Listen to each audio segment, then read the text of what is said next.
नमस्कार मित्रांनो, तू रे माझा मितवा मालिकेच्या आजच्या भागामध्ये आता अर्णव हा राकेशला बोलवत असतो. त्यावेळेला राकेश म्हणतो की काय रे चिंटू, कशाला बोलवलंस?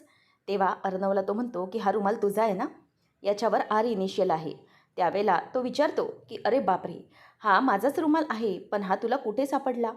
मला वाटतंय की बहुतेक मी तुझ्या गाडीचे ब्रेक फेल करत होतो ना, त्यावेळेला तुझ्या गाडीच्या खाली हा रुमाल पडला असणार बहुतेक. काय हा रुमाल पण ना? तेव्हा मग आता अर्णव म्हणायला लागतो की हाऊ डे यू, तुझी हिंमत कशी झाली हे सगळं करण्याची? म्हणजे गाडीचे ब्रेक तूच फेल केले होतेस. तेव्हा तो म्हणतो की हो. अरे अर्णव, तुला आताही समजलं नाही का रे? ते गाडीचे ब्रेक मीच फेल केले होते आणि ती तुझी गाडी होती ना, म्हणून त्या गाडीचे ब्रेक फेल मी केले होते. पण काय करणार, खरंच तुझं नशीब जोरावर होतं आणि त्यामुळेच त्या गाडीमध्ये तू बसला नाहीस. खरं तर त्या गाडीमध्ये ॲक्सिडेंट झाला तो माझ्या बावळट बायकोचा आणि तुझ्या नाही, सॉरी, माझ्या इंदोरी जिलेबीचा, असं तो त्याला बोलतो आणि नंतर म्हणतो की खरंच, पण काय करणार, तुझं नशीब होतं हां, असं म्हणून तू वाचलास चिंटू. खरं तर ही सगळी फिल्डिंग मी कोणासाठी लावली होती हे तुझ्या लक्षात आलंच असेल ना एव्हाना. असं राकेश त्याला आता दम देतो आणि तिथून निघून जात असताना त्या रुमालालाच ओरडतो की काय रे, तुला कळत नाही का? तुझी जागा काही गाडीच्या खाली आहे का? माझ्या खिशात आहे ना तुझी जागा. काही कुठे पण काय पडतो? असं बोलून राकेश आता तो रुमाल तिथून त्याच्या खिशात ठेवून निघून घेऊन जात असतो. त्यानंतर अर्णवला या सगळ्याचा जाम राग आलेला असतो. तो रूममध्ये येऊन नुसता वैतागत असतो की मला खरंच खूप राग गेला आहे. मला स्वतःचाच खूप राग येतो आहे. कारण की तो राकेश त्याने सगळा ॲक्सिडेंट घडवला आहे. ईश्वरी म्हणते की सर, आपल्याला शंका होतीच ना की त्यानेच ते सगळं घडवून आणलं आहे. त्यावेळेला अर्णव म्हणतो की डाऊट नाही, आता कन्फर्म झालं आहे सगळं. तेव्हा ईश्वरी म्हणते की काय?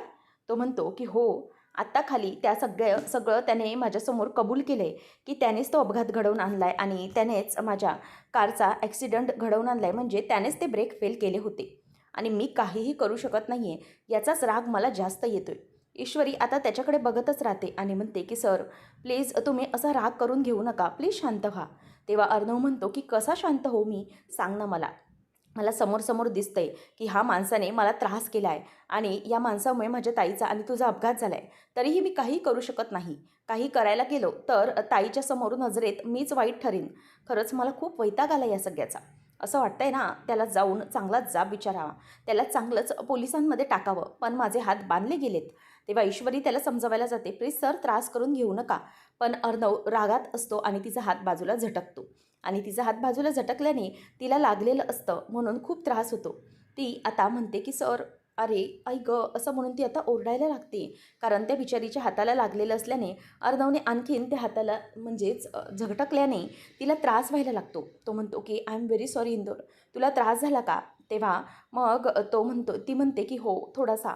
तेव्हा मग अर्णव म्हणतो की इथे बस तू, असं म्हणून तो तिला खाली बसायला सांगतो आणि तिचा हात व्यवस्थित धरतो आणि म्हणतो की मिस इंदोर, तुझ्या हाताला लागलं आहे ना, तर प्लीज हा हात कधीही असं मध्ये कुठे आणू नकोस. थांब, मी एक काम करतो, इथे दे. तेव्हा ती आई गं अशी इवळतच असते. तेव्हा मग अर्णव तिचा हात घेऊन त्या हातावर अगदी अलवारपणे फुंकर मारत असतो आणि तो ही ईश्वरीचा हात जपत असतो आणि त्याला फुंकर प्रेमाने अगदी मारत मारत असतो. त्याच्यामुळे ईश्वरीला लागलंय, त्रास होतोय, याचंही त्याला वाईट वाटत असतं. त्यावेळेला आता ईश्वरी त्याच्याकडे बघते आणि म्हणते की सर, किती काळजी करता तुम्ही मागे. मला माहिती आहे तुमची ही काळजी ना, हे सगळं खरं आहे. बाकीचं तुमचं जे बाहेरचं वागणं आहे ना, तो फक्त एक दिखावा आहे, बरोबर ना? तेव्हा अर्णव म्हणतो की एक मिनिट मिस इंदोर. तो पुढे काही बोलायला जाणार तेवढ्यात ईश्वरी म्हणते की हो, मला माहिती आहे तुम्ही आता हेच बोलाल ना, की एखाद्या रस्त्यावरच्या मुलीची पण मी अशीच काळजी घेतली असती. हो, मला माहिती आहे तुम्ही रस्त्यावरच्या मुलीला असं भरवताही, तिचे केसही सावरता आणि त्याचप्रमाणे तिची अशी काळजीही घेता. माहिती आहे मला सगळं, ठीक आहे. त्यामुळे तुम्ही मला ना सारखं तेच एक्सप्लेन करत बसू नका, असं ईश्वरी आता त्याला टोमण्यानेच बोलते आणि त्यामुळे तो गप्पच बसलेला असतो. आता अर्णवलाही काय बोलायचं काही कळत नसतं, तोही गप्पच असतो. त्यानंतर मग ईश्वरी म्हणते की सर, मला माहिती आहे की हे सगळं ना त्या राकेशने केलं आहे, पण आपल्याला काहीच करता येत नाही कारण आपले हात ताईमुळे बांधले गेलेत. पण तुम्ही काळजी करू नका, त्याला एक ना एक दिवस धडा नक्कीच शिकवणार, असं आता ती त्याला समज देते. आणि अर्णव तिथून निघून गेल्यानंतर ईश्वरी म्हणते की अर्णव सर, मला चांगलंच माहिती आहे तुम्ही हे जे काही माझा राग करताय ना, ते फक्त एक बाहेरची बाजू आहे. खरं तर तुमचं माझ्यावर अजूनही प्रेम आहे आणि तुम्हाला हे कळत कसं नाही आहे की माझं तर तुमच्यावर खूप खूप प्रेम आहे, असं ईश्वरी आता स्वतःशीच बोलत हसत असते. तेवढ्यात आता नमू आणि सुप्रिया दोघीजणीही रस्त्याने चालत असतात. तेव्हा ईश्वरीकडे जाण्यासाठी आपण फळं घेतली आहेत. मग आपण आपल्या घरच्यांसाठी या ताज्या भाज्या घेऊया का? म्हणजे भाज्या ना जरा चांगल्या वाटतात. कसं आहे, आता भाजी खरेदी केली की आपण डायरेक्ट आता इशूजवळ जाऊ आणि तिथून घरीच जाऊया. मग कुठेही थांबण्याची गरज नाही. तेव्हा नमू म्हणते की ठीक आहे आई, तुला बघायच्यात तर बघ तू भाज्या. तेवढ्यातच समोरून वल्लरी येत असते आणि वल्लरी समोरून रिक्षावाल्याला रिक्षा रिक्षा असा आवाज देत असते. तेव्हा सुप्रिया तिला बघते आणि सुप्रियाला असं वाटू लागतं की हिला मी कुठेतरी पाहिलं आहे. सुप्रिया मनातच विचार करते की ही कोण आहे? म्हणजे मला असं वाटतं ना की यांना मी कुठेतरी पाहिलं आहे. कुठे पाहिलं असेल बरं? तेव्हा नमू भाजी घेत असताना सुप्रिया समोर येते आणि विचार करत असते की याचा काहीतरी संबंध आहे असं मला वाटतंय. म्हणजे वल्लरीचा आवाज येत असतो की रिक्षा, काय मेलाय रिक्षा, एकही रिक्षा थांबायला तयार नाही आहे. आता सुप्रिया खूपच ते बघत घाबरलेली असते. तिला आठवत असतं की कदाचित ही तीच तर बाई नाही आहे ना, जिने ते सगळं घडवून आणलं होतं, असं तिला आता सगळं आठवत असतं. त्यानंतर मग नमू भाजी घेत असताना आवाज देत असते की आई, पण सुप्रियाचं अजिबात लक्ष नसतं.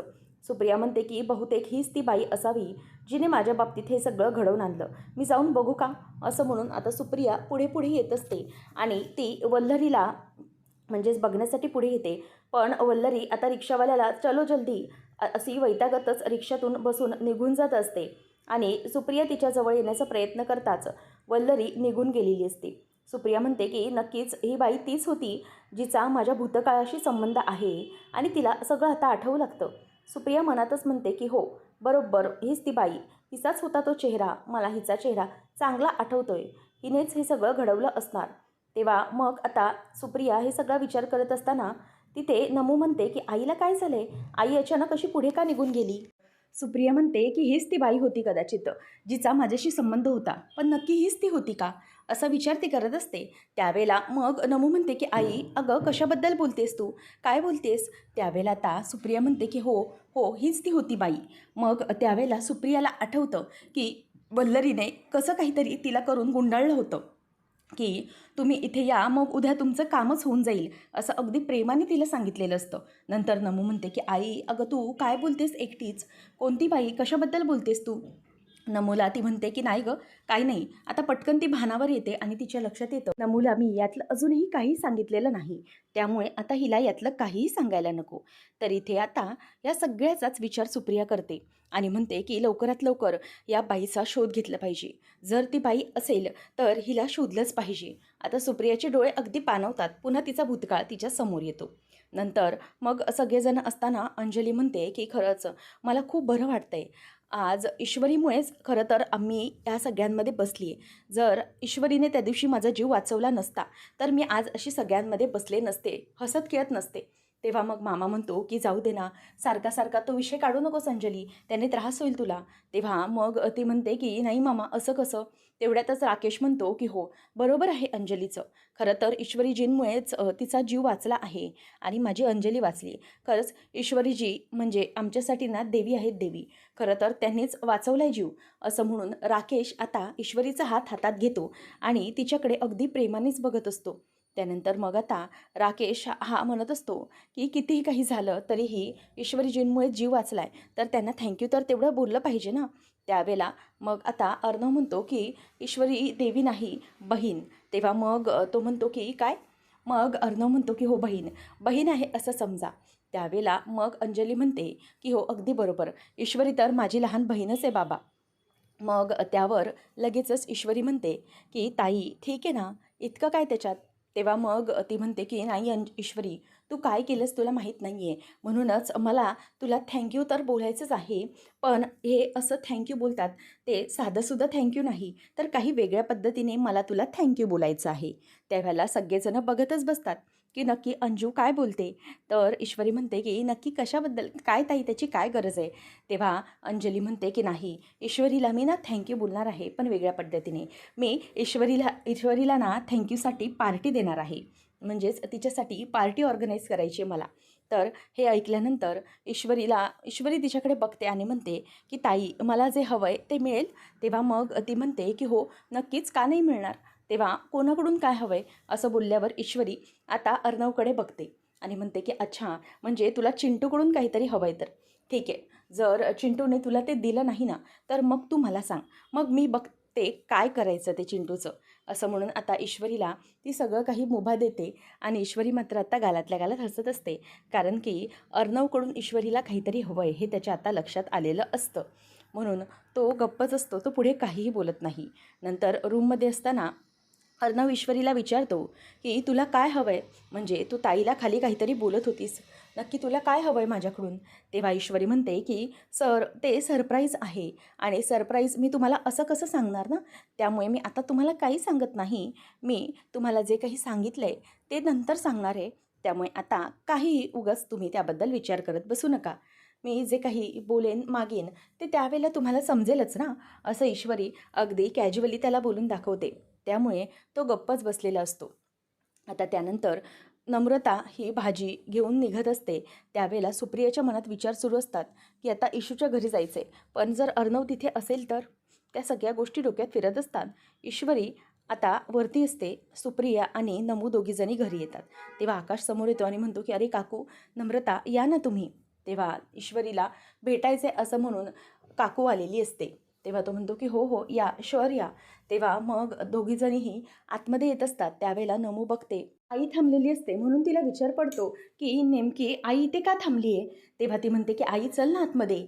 तेव्हा सुप्रिया सांगते की एक काम करा, तुम्ही दोघंजणही आतमध्ये जा, मला ना जरा एक महत्त्वाचा कॉल करायचा आहे. तेव्हा मग नमू विचारते की आई अगं असं काय एवढं अर्जंट काम आहे. तेव्हा ती म्हणते की हो मला एक कॉल करायचा आहे, तुम्ही व्हावर तोपर्यंत मी येतेच. तेव्हा नमू आणि आकाश दोघंजणही आतमध्ये येतात आणि सुप्रिया आता बॅगमधून तिचा फोन बाहेर काढते आणि त्यानंतर मग ती विचार करते अर्णव घरात असतील. त्यांनी मला सांगितलं होतं की माझ्या परवानगीशिवाय घरात यायचं नाही आणि जर मग मी गेले तर ते काहीतरी बोलतील, त्यामुळे मी पहिले इशूला फोन करते. तेव्हा मग आता ईश्वरी ही आईचा फोन आला म्हणून पटकन फोन उचलते. तेव्हा मग आता ईश्वरी म्हणते की आई हां बोल ना काय झालं. तेव्हा मग आई म्हणत असते की इशू मी ना तुला भेटायसाठी म्हणून आली आहे. तुझा अपघात झाला असं कळलं ना, त्यामुळे तुला भेटायचं होतं गं. मग मी तुझ्या बंगल्याच्या खाली आली आहे. तर प्लीज तू मला येऊ शकतेस का खाली भेटायला, कारण मला अर्णवने घरात यायला बंदी घातली आहे ना, त्यामुळे मग मला तुला भेटायचं होतं. तर प्लीज तू खाली येऊ शकतेस का. असं म्हणून आता ईश्वरी ही आईला आता काय बोलावं तिला कळत नाही. ती म्हणते की आई ठीक आहे चालेल, मी येते तू थांब. असं म्हणून ती आता आईला थांबायला सांगते. पण अर्णवला आता काय वाटेल, दुसरीकडे ईश्वरी त्याचाही विचार करत असते. नंतर मग अर्णव गप्प बसलेला असतो. ईश्वरी ही शांत झालेली असते, म्हणून अर्णव तिला विचारतो की काय झालं आहे.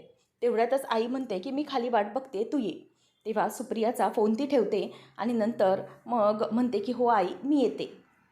तर अर्णव विचार करतो की नेमकं ईश्वरी काय बोलते. तेव्हा आता ईश्वरीला तो विचारतो की काय झालं. ईश्वरी म्हणते की मला लागलं आहे ना, म्हणजेच माझा ॲक्सिडेंट झाला असं आईला कळलं, त्यामुळे ती मला भेटायला आली आहे. तर ती खाली आहे, मला तिला भेटायला गेलं पाहिजे, म्हणजे ती खाली थांबली माझ्यासाठी, मी खाली जाते जरा भेटायला. असं ईश्वरी आता अर्णवला बोलून दाखवते. त्यावेळेला मग अर्णव म्हणतो की नाही थांब इथेच, मी जातो खाली. असं म्हणून आता अर्णव तिथून खाली निघून जातो. आता तो निघून गेल्यावर ईश्वरीचं टेन्शन आणखीनच वाढतं. ती विचार करते की आई खाली आहे, घरात सगळेजण आहेत, मग अर्णव सर आईला काही उलटंसुलटं बोलायला नको. जर ते काही आईला बोलले तर खरंच खूप वाईट वाटेल तिला, काय होईल तिचं. आता ईश्वरीला काहीच करता येत नसतं. तेव्हा अर्णव खाली येतो आणि तिथे खाली सुप्रिया उभीच असते. ती म्हणते की ईश्वरीचा ॲक्सिडेंट झाला आहे, तिला लागलं आहे असं मला कळलं आहे, म्हणजे अंजलीताईंना आणि तिला. त्यामुळे मी तिला भेटायला आले होते खरं तर, आणि तुम्ही मला सांगितलं आहे म्हणून मी इथेच थांबले. तेव्हा मग आता तो म्हणतो की ठीक आहे, काहीच हरकत नाही आहे, तुम्ही जाऊ शकता. तेव्हा मग आता ती म्हणते की काय. तेव्हा अर्णव म्हणतो की हो, तुम्ही ईश्वरीला भेटायला वर जाऊ शकता. तेव्हा मग ईश्वरीची आई थँक्यू बोलत असते. तेव्हा तो म्हणतो की नाही, थँक्यू वगैरे बोलण्याची काहीच गरज नाही आहे आणि तेवढी माणुसकी शिल्लक आहे माझ्यामध्ये, आणि ईश्वरीने माझ्या ताईला आणि तिच्या बाळाला वाचवलेलं आहे. खरं तर तिचे खूप उपकार आहे त्या घरावर, तिने हे जे काही केलं आहे त्यामुळे खरंच मी तुम्हाला नक्कीच परवानगी देऊ शकतो तिला भेटायला जाण्याची. तेव्हा आता ईश्वरीची आई तिच्यासमोर हात जोडते आणि मुलीला भेटायला दिलं याबद्दल जावयाचे आभार देखील आता मानते. त्यावेळेला तो आता म्हणतो की इट्स ओके, तुम्ही जाऊ शकता. असं म्हणून आता तो जायला सांगतो. त्यानंतर मग आता अर्णवच्या मनामध्ये अजूनही सुप्रियाच्याबद्दल रागच असतो. तो तसा शांतच असतो. नंतर सुप्रिया आता आतमध्ये निघून जाते. त्याला आतल्यात कुठेतरी वाईटही वाटतं, कारण की सुप्रियाला त्याने आई म्हणलेलं असतं. नंतर इथे वल्लरी विचार करते की नाही, काही झालं तरीही मला आता आकाशच्याबद्दल काहीतरी निर्णय घ्यायलाच पाहिजे. म्हणून तिला फोन येतो. ती म्हणते की हॅलो मिस्टर सदावर्ते, बोला, काय आहे, सगळं व्यवस्थित आहे ना? तेव्हा मग ती म्हणते की ठीक आहे, चालेल, मग आपली जी काही बोलणी आहेत ते पुढे न्यायला काहीच प्रॉब्लेम नाही आहे. आपण जे काही ठरवलं आहे ते पूर्ण करायचे, काही झालं तरीही, असं म्हणून आता वल्लरी फोन ठेवते आणि उद्याच फोन ठेवता ठेवता उद्याच तुम्ही या मुलीला घेऊन तुमच्या, असं सांगते. तेव्हा मग आता खुश झालेली वल्लरी म्हणते की चला, फायनली काम सेट झालं. उद्या ते सदावर्ते आणि फॅमिली येईल आणि त्यानंतर जे काही त्या नम्रताचं स्वप्न होतं ना, ते पूर्णपणे मी मोडून टाकेन. माझ्या आकाशचं उद्या मी लग्न जमवते. नंतर सुप्रिया आलेली पाहून ईश्वरी खूपच खुश होते आणि म्हणते की आई इथे बस ना. तेव्हा आता सुप्रिया म्हणते की इशू, किती लागलं आहे गं बाळा तुला? तेव्हा मग अर्णव सर तुला काही बोलले तर नाहीत ना, असं ईश्वरी तिला विचारते. तेव्हा सुप्रिया म्हणते की नाही, काहीच बोलले नाहीत, पण तू जे काही केलंयस धाडस ते मला सांगितलं त्यांनी. तू अंजलीताईंचा जीव वाचवलायस ना, खरंच खूप चांगलं काम केलंस बाळा तू. खरं तर या सगळ्यामध्ये तुलाही लागलंच म्हणा, पण तरीही तू त्या एका माऊलीचा आणि तिच्या बाळाचा जीव वाचवलायस, त्यामुळे खरंच खूप कौतुक आहे इशू तुझं. मग नंतर ईश्वरी म्हणते की हो आई, सगळं काही ठीक होईल हळूहळू, मी विश्वास ठेवते या सगळ्यावर. त्यावेळेला आता इशू म्हणते की तुझ्याशी जावई बापू सगळं व्यवस्थित आहे ना, म्हणजे ठीक तर आहे ना सगळं? तेव्हा ईश्वरी म्हणते की हो सगळं ठीक आहे आई. अगं कसं आहे माहिती ना, तू मला तेव्हाच समजावलं होतंस की तुला जरा धीर धरावा लागेल. मी तसंच केले, थोडेसे पेशन्स ठेवले आणि त्यानंतर आता माझ्या लक्षात आलं आहे की सगळं काही व्यवस्थित होऊ शकतं. आणि हळूहळू अर्णव सर मला बदलताना दिसत आहेत, त्यांच्यातला बदलता चेहरा मला आता दिसत आहे. पण आई मी तुला खरं सांगू का गं, म्हणजे अर्णव सरांबाबतीत जे काही घडलं आहे ना, त्या बाबतीत ते असं वागणं हे साहजिकच आहे. पण तरीही त्या सगळ्याच्या मागे त्यांच्यामधला एक जो चांगला माणूस आहे तो कधीही लपत नाही. ते खरंच माझी खूप काळजी घेतात, अगदी मनापासून. मला इतकं लागलं आहे ते खरंच तर खूप माझी काळजी घेत असतात. आणि त्यावेळेला मग आता सुप्रिया म्हणते की हो खरंच ती एक गोष्ट चांगली आहे, जरी काही झालं असलं तरीही सगळं व्यवस्थित असल्यासारखं वाटतं. नंतर मग आता ईश्वरी म्हणत असते की आई, खरं तर आपण अर्णव सरांना वेळ दिला पाहिजे ना गं या सगळ्यातून बाहेर पडायला. आणि तसंही मी ठरवलं आहे की काही झालं तरीही आता हार मानायची नाही आहे. अर्णव सरांना आपली बाजू खरी आहे ती पटवून द्यायची म्हणजे द्यायचीच, काही झालं तरीही. म्हणून सगळं काही व्यवस्थित झालं पाहिजे. त्यानंतर मग आता सुप्रियाला आठवतं, अर्णवने सांगितलेलं असतं की तुम्ही कृपा करून माझ्या घरी अजिबात येऊ नका. तुम्ही हे जे काही वागलायत ना, त्यामुळे तुमच्यामुळे माझ्या आईने सुसाईड केले.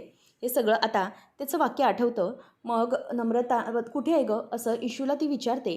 तेव्हा ती म्हणते की अंजलीताईंबरोबर गप्पा मारत असेल, मी बघते. तोवर ही कॉफी पिऊन घे तू, मी खालून जाऊन येते, ताईला बोलवते, असं म्हणून आता ईश्वरी तिला म्हणजेच सुप्रियाला कॉफी प्यायला तिथेच बसवते आणि मनातच विचार करते की काहीतरी चालू आहे नक्की. तेव्हा आता कॉफी पिऊन झाल्यानंतर ती कॉफीचा कप जो असतो तो तिथेच ठेवत असते. त्यावेळेला तिचं लक्ष हे सात्विकावर जातं, म्हणजेच अर्णवच्या आईवर. अर्णवची आई कशाप्रकारे हे सगळं हँडल करत होती, म्हणजे जो काही तिला त्रास झाला होता त्याबद्दल तिला आता खूपच वाईट वाटतं. आणि सुप्रिया तो फोटो हातामध्ये धरते आणि तिच्या डोळ्यात टचकन पाणीच येतं. ती विचार करते की ह्या खरंच तुम्हाला किती त्रास झाला असेल त्यावेळेला.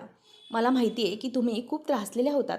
एका बाईसाठी आपला संसार हे काय असतो हे मला माहीत आहे. पण मी खरंच सांगते, जे काही घडलं त्यामागे माझा खरंच काही दोष नव्हता. मी काहीही केलं नव्हतं. हे जे काही घडलं आहे ना, ते वेगळंच काहीतरी घडलं आहे आणि जे माझ्या कल्पनेच्या पलीकडचं होतं. या सगळ्याचा त्रास तुम्हाला झाला आहे ना, तितकाच त्रास मलाही झाला आहे या सगळ्याचा. त्यामुळे किती काही केलं तरी माझ्याही डोक्यातून हे जात नाही आहे. जे काही घडलं आहे त्या गोष्टी माझ्याही डोक्यातून जाणं खूप कठीण होऊन बसलं आहे, असं आता सुप्रिया ही सात्विकाच्या फोटोवरून हात फिरवत म्हणत असते. आणि नंतर मग आता सुप्रियाच्या डोळ्यात पाणी आलेलं असतं. मी खरंच तुमचा संसार उद्ध्वस्त केलेला नाही. माझ्यासाठीही ते सगळं खूप धक्कादायक होतं, असं म्हणून ती आता तिचा फोटो जवळ घेऊन खूप रडत असते. तेवढ्यातच अर्णव तिथे येतो. आता अर्णव आल्याबरोबर लगेच सुप्रिया जाऊन तो फोटो ठेवत असते. आणि तो फोटो ठेवत असताना ती आता लगेच अर्णव समोर येऊन उभी राहते आणि म्हणते की खरंच तुम्ही जे काही करताय ना, त्याबद्दल तुमचे खूप आभार आहेत. इशूला इतकं लागलं आहे आणि त्याबद्दल तुम्ही तिची काळजी घेताय त्यासाठी खरंच खूप थँक्यू. येते मी असं म्हणून आता तुम्ही मला घरात येण्याची परवानगीही दिलीत त्याबद्दलही थँक्यू असं ती आता त्याला बोलत असते. त्याबरोबर तो आता म्हणतो की ठीक आहे, जे काही घडलं आहे त्या गोष्टी मला विसरता तर येत नाहीत, परंतु हे जे काही मी करतोय ना ते माणुसकी म्हणून करतोय मी, असं मी तुम्हाला सांगितलं होतं. कारण की ईश्वरीने जे काही केलं आहे त्याबद्दल मला माहीत आहे. काही झालं तरी तुमच्या मुलीने माझ्या ताईचा जीव वाचवला आहे.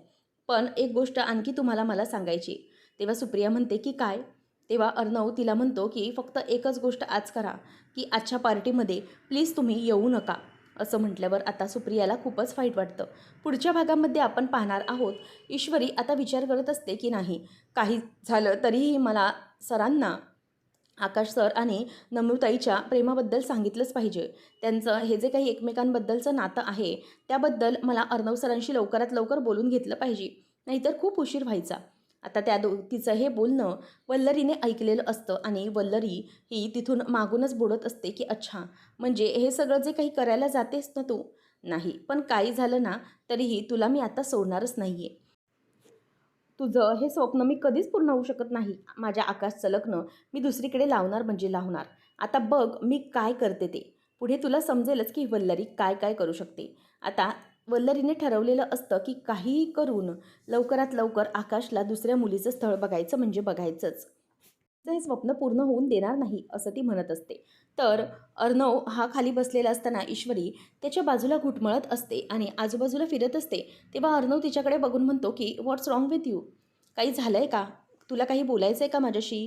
तेव्हा ईश्वरी हो असं त्याला बोलते पटकन आणि तेही अगदी जड अंतकरणाने. मग अर्णव तिला विचारतो की हो बोल ना मग काय आहे?